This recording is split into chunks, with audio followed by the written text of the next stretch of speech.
withdraw our support and use this legislation. And if they crack down, and they refuse. See, I've been in on a state agency in one state, and on a policy office in another state. I was on the ballot. I was a full-time advisor to the Ministry of Environmental Protection. So I understand also in industry, worked at General Electric for many years in that company. Was an investment banker on Wall Street, and I knew that scene. So I've been out this kind of work now since 1970. Running the government wrong to really step out of line, winning a lot of cases. But when you get too close to the heart of the minds of money and power groups, I just think this is the appropriate next step. And I say, look, give it all. I mean, one thing the government, I've learned, doesn't like is bad press. This is going to give them a lot of bad press. And will they crack down? They might. They may. When I walk out here today, you may never hear me. I don't know. But it's something that liberty is my passion, and I hope it's your passion. It's going to take passion to see this thing through. I'm not saying it's going to be easy, but it's never easy, but it's worth it. I think it's worth it. And I hope there's 15 or 20 million other people who think it's worth it to take this. It's the time. It's only going to get more difficult as time goes on. Anybody else that hasn't spoken yet, John? One of my old sayings is that no one can be truly free, so it's not first said goodbye to life. You can't cling to life or the joys that life brings if you're going to be free. You have to be prepared to give it up. Now, anyone who's been to my website, Continental, should be immediately cognizant of the fact that anyone behind this website has got to be targeted. And I am. I'm still here. And of course, part of the reason might be that there have been 84 million page visits to that website. That makes a difference. They're a little reluctant to take on a guy who is that prominent. Now, I don't just speak to the choir. When I'm out delivering the message, I go to the centers of power.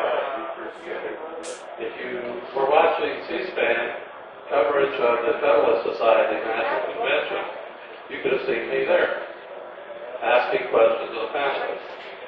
You can still see videos of those. A few years ago, I was treated as a kind of outcast. I was definitely out of the mainstream as far as they were concerned. But over a period of time, and you can tell by their reaction to my question, they're beginning to reluctantly accept the validity of a lot of what I had to say, and therefore a lot of what you were saying. And this is done by simply taking the message to the decision makers, to the opinion leaders, not just to your friends and neighbors who really don't have much influence. Cultivating journalists, cultivating the people who are close to the halls of power. And I hobnob almost every day with members of the Texas legislature, with people of state government.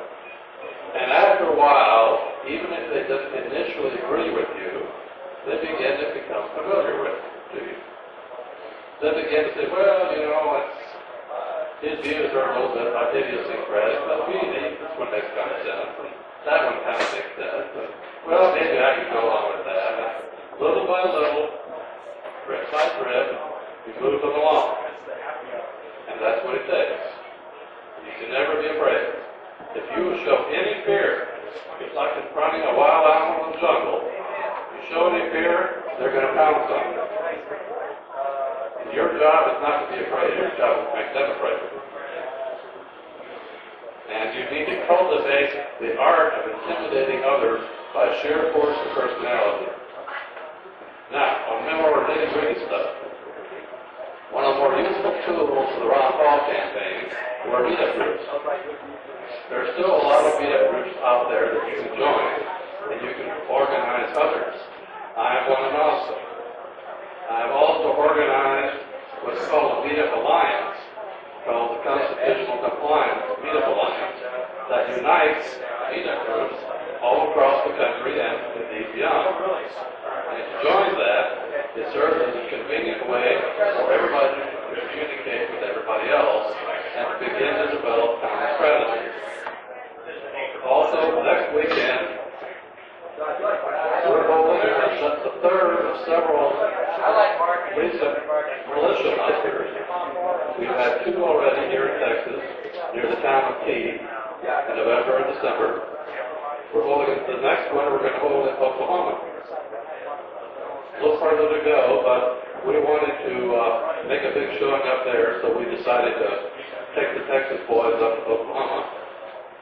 We'll put aside our differences on football. And after that, we're probably going to have another one here in Texas. And we're trying to encourage everyone who has formed any kind of political action group to also have a militia component. Believe me, if the establishment gets the word that there are hundreds or thousands of local groups going out there armed, conducting field training, it has an impact. We don't have to say a thing. We don't have to file any petition. We don't have to, implicitly threaten anybody to do anything. Just our standing out there and being there makes all the difference.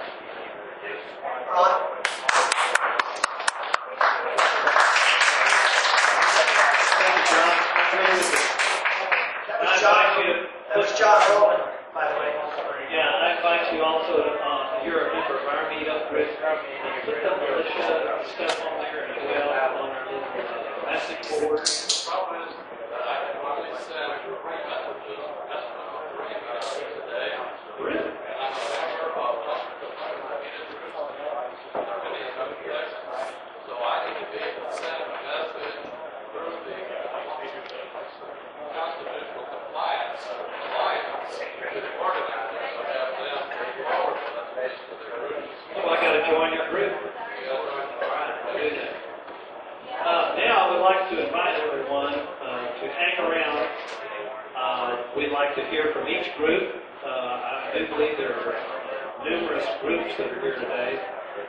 We'd like to hear from each one of them through a spokesman or whatever. We maybe do 5 minutes per group. And what I'd like to do, and if this is okay with Hank, he's pretty much the chief of our division here.